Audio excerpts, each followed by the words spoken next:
Você sabe quais são os dispositivos de acionamento, sinalização, interfaceamento e controle utilizados aí em máquinas, equipamentos e processos? Bom, nesse vídeo você já pode observar, né, pela minha bancada, que a gente vai estar trabalhando, né, explicando, detalhando um pouquinho sobre cada um desses dispositivos. Mas antes de mais nada, eu quero solicitar, pessoal, né, que você pudesse dar o like, né, isso nos ajuda bastante, que você pudesse verificar se a sua inscrição está realmente, né, feita, né, se o sininho de notificações está basicamente apertado ali, né, para que o YouTube possa notificá-los aí quando tiver vídeo novo. Nós vamos estar postando vídeo toda semana, né, então desça o dedo nesse like aí e vamos lá para o vídeo. Vamos nessa?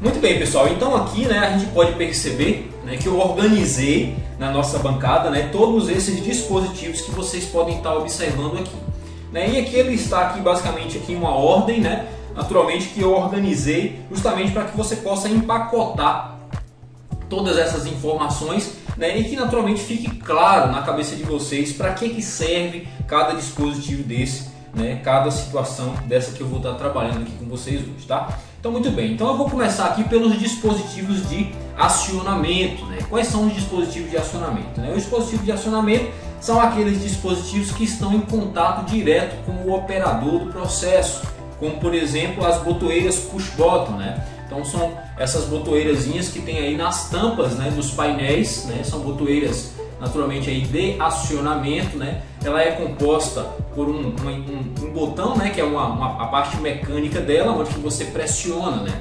Essas botoeiras push button, elas possuem uma mola, ou seja, toda vez que você pressiona a botoeira, assim que você soltar, ela vai voltar à sua posição original, ou seja, elas não são retentivas, né? Nós temos aqui também, né, as chaves comutadoras, né? Ou seja, chaves que possuem posições, né? Geralmente essas chaves aqui elas são utilizadas aí naturalmente para poder definir, por exemplo, alguma determinada atividade dentro do processo. Por exemplo, a gente pode estar utilizando uma chave dessa daqui com uma seletora que vai definir, por exemplo, o modo manual, né, ou o modo automático, né? Então o operador estaria diante dessa chave para poder configurar, né, naturalmente que tipo de configuração ele queria no processo dele, né? Nós temos também algumas outras chaves, como essa daqui também, que é uma chave comutadora retentiva também, né, que naturalmente você pode fazer seleção, né, conforme o manual automático, mas também você pode apenas como se fosse habilitar ou desabilitar o processo, né?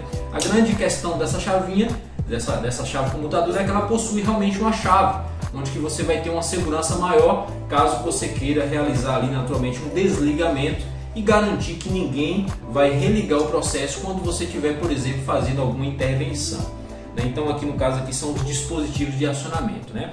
Eu tenho também aqui alguns outros modelos, né, conforme esse aqui, né? Esse aqui é um controle remoto, pessoal, né? Então a gente pode estar utilizando esse cara aqui em situações onde que a gente quer fazer o acionamento, a parada da máquina ou do equipamento, né? Fazer também o controle de sentido de giro de uma esteira, né, ou de algum determinado motor elétrico, né, à distância, né? Então esse rapazinho aqui ele consegue operar cerca de 150 metros de distância, né? Então ele trabalha aqui com radiofrequência, né? Então é um dispositivo de acionamento, no caso aqui relacionado à distância, né? Então em algumas situações esse tipo de dispositivo também é útil, né, principalmente quando o operador precisa estar um pouco à distância aí, né, do sistema. Um exemplo prático desse dispositivo, a aplicação desse dispositivo, por exemplo, são talhas. Então perceba, né, talhas são aqueles equipamentos onde que naturalmente vai estar ali levando algum determinado material, né, algum objeto que tem um certo peso, né, por uma determinada região da fábrica, por exemplo, né? E aí o operador ele pode estar ali controlando para a talha ir para lá, voltar para cá e naturalmente subir com o material, descer e fazer todos os processos de operação aí necessários, tá? Então esses aqui são os dispositivos de acionamento. Muito bem. Quando a gente faz o acionamento das máquinas, muitas das vezes a gente quer registrar, né, algumas situações. Por exemplo, se a máquina estiver funcionando, eu quero sinalizar que a máquina está funcionando. Se a máquina estiver energizada, eu quero sinalizar que a máquina está energizada. Se a máquina está com falha, eu quero sinalizar que a máquina está com falha. Então a gente vai estar utilizando também dispositivos de sinalização, né, que são os sinaleiros, né, ou então LEDs. né, que a gente pode estar utilizando. Então tem padrões de cores, né? Você percebe que aqui no caso eu tenho aqui 4 cores dispostas, né? Então existe um padrão de cor para esses dispositivos. Naturalmente você precisa, né, estar atento ao significado de cada cor dessa, né, que a gente pode estar, vamos dizer assim, escolhendo o dispositivo de sinalização para cada atividade, né, que a gente queira executar, certo? Na descrição eu vou colocar um material totalmente gratuito para vocês sobre essas questões dos dispositivos que a gente vai estar falando, também sobre as questões dos padrões de cores, tá? Muito bem, pessoal. Um outro dispositivo que a gente muitas das vezes utiliza muito é a questão do interfaceamento, né? São os dispositivos de interface, né? E quais são esses dispositivos, né? Os dispositivos que a gente utiliza para essa função são os relés de interface, né? São esses carinhas aqui, né? Eles possuem aqui uma bobina e possuem geralmente 1, 2 ou até 3, 4 contatos aí, né, auxiliares, dependendo do modelo de relé de interface que você tiver, né, em sua mão, né? Qual é a função, professor, né, desses relés, né? Primeiramente, ele pode ter uma função de aumentar a quantidade de contatos que você pode ter, né? A quantidade de contatos auxiliares que você pode ter ali dentro do seu painel, né? Em alguns outros casos, realizar o que a gente chama de interfaceamento. Por exemplo, vamos pensar que um CLP, né, conforme esse aqui da imagem, pode ser outro também, ele tenha uma saída que tem uma corrente que suporte no máximo, por exemplo, 250 mA, né? Então a saída do controlador suporta uma corrente um pouco mais baixa. E aí você precisa fazer com que esse CLP ele acione um contator de potência, né, para poder acionar o motor trifásico, que naturalmente esse contator vai exigir uma corrente superior a essa, por exemplo, 500 mA, 600 mA. Então o CLP ele não consegue por si só realizar o acionamento desse contator. Então o que a gente faz? A gente utiliza um relé de interface. Como é que funciona basicamente isso, né? O CLP vai acionar o relé de interface, que consome uma corrente muito baixa, e aí nos seus contatos auxiliares, né, o relé de interface vai ligar esse contator e vai acionar esse motor de forma tranquila, né? Uma outra questão também é que ele pode garantir um pouco da proteção, principalmente para CLPs. Como assim, professor? Por exemplo, se você tem um relé de interface no seu sistema e der algum curto-circuito nesse contator, nesse motor, por exemplo, no sistema elétrico que está envolvendo isso, o que vai acontecer, né? O relézinho vai queimar, né? E aí o que acontece? Como ele está entre o sistema e o CLP, você vai livrar de queimar a sua saída. Então a sua saída vai ficar protegida e o seu relé que vai se danificar. Só que aí naturalmente o que acontece, né? Esses relézinhos aqui, né? Eles podem naturalmente ser abertos, né, dessa forma aqui. Então você pode abrir ele aqui e tirar apenas o relézinho, né?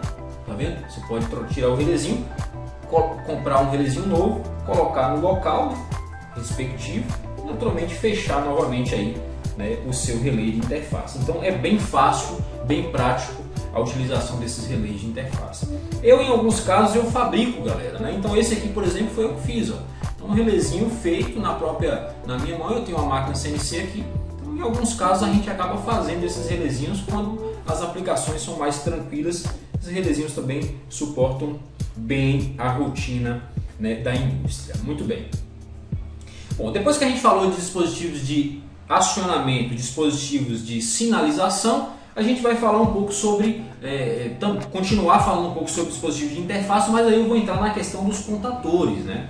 O que acontece? Os relés de interface, eles possuem 2, 3, 4 contatos, mas os contatos deles não conseguem suportar correntes maiores. Na maioria dos casos vai suportar ali na ordem de 10 amperes. Então o que acontece? Se você quiser alimentar um motor que possui uma corrente muito grande, você vai precisar de um contator. E os contatores eles são basicamente classificados em 2 grupos. Quais são esses 2 grupos? Os contatores de potência, conforme vocês podem ver aqui. Esses contatores de potência eles possuem 3 contatos principais que são específicos para o motor elétrico, né, para suportar uma corrente maior, e alguns contatos auxiliares. No caso aqui, esse contator ele só tem um contato auxiliar. Esses daqui de cima são, vamos dizer assim, contatos auxiliares bloco, né, onde que eu posso adicionar. Você vê que aqui eu tenho 2 auxiliares adicionados, eu posso colocar até 4, ou seja, eu posso expandir a quantidade de contatos auxiliares que esse contator aqui ele pode me fornecer.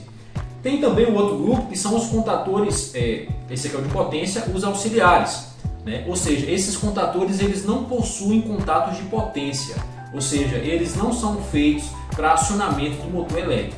eles são feitos apenas para você poder utilizar como lógica de comando. Ou seja, se você quer desenvolver alguma situação, você pode estar utilizando aí, né, os contadores, né, que naturalmente eles vão estar exercendo essa função muito bem. Então são contadores auxiliares, são contadores que vão te dar possibilidades para você poder desenvolver suas lógicas de, né, comando ali, né? Bom, um outro ponto, galera, né, são naturalmente os sistemas de controle. As máquinas, elas vão necessitar de dispositivos que vão realizar processos de controle, né? E aí nós temos diversos, né? Nós temos aí controladores de temperatura, nós temos controladores de pressão, nós temos diversos relés que fazem esse trabalho de controle. No caso aqui eu tenho aqui, por exemplo, um relé controlador de nível, né? Então esse cara aqui é um relé específico, né, para a questão de você estar naturalmente controlando o nível, né? Então você pode selecionar aqui quais são os níveis. Ele tem 3 níveis, que é o nível, né, baixo, o intermediário e o nível alto, né? Então você pode realizar um controle bem interessante com esse relézinho aqui, né? Nós temos também aqui os relés temporizadores, né, que são relés controladores de tempo. Então, se você quiser realizar algum determinado controle em seu equipamento que possa relacionar com o tempo, nós temos os dispositivos relés temporizadores aqui também. Bom, aí o que acontece? Quando a gente pensa na questão, né, de você ter ali naturalmente, né, um dispositivo de controle, a gente tem os CLPs. Nesse caso aqui eu tenho um Click 02 da WEG, que tem dentro dele naturalmente diversas funções para você poder selecionar quais são as funções que naturalmente você deseja. No final dessa playlist eu vou fazer um trabalho especificamente com o Click 02. Então nesse caso aqui é um dispositivo, galera, né, que possui todas as funções que vocês imaginarem. Então a gente pode com ele fazer o controle de nível, a gente pode com ele realizar temporizações, a gente pode com ele realizar controles de temperatura, controles de pressão, né, e diversas outras aplicações. Então esse aqui no caso seria um controlador, né, ou seja, um dispositivo de controle um pouco mais evoluído para comandos elétricos, né. Ele é considerado pelo próprio fabricante como um relé programável, ou seja, você pode programar as funções que naturalmente você mais desejar para esse dispositivo aqui, tá? Então a gente vai falar sobre ele também mais à frente.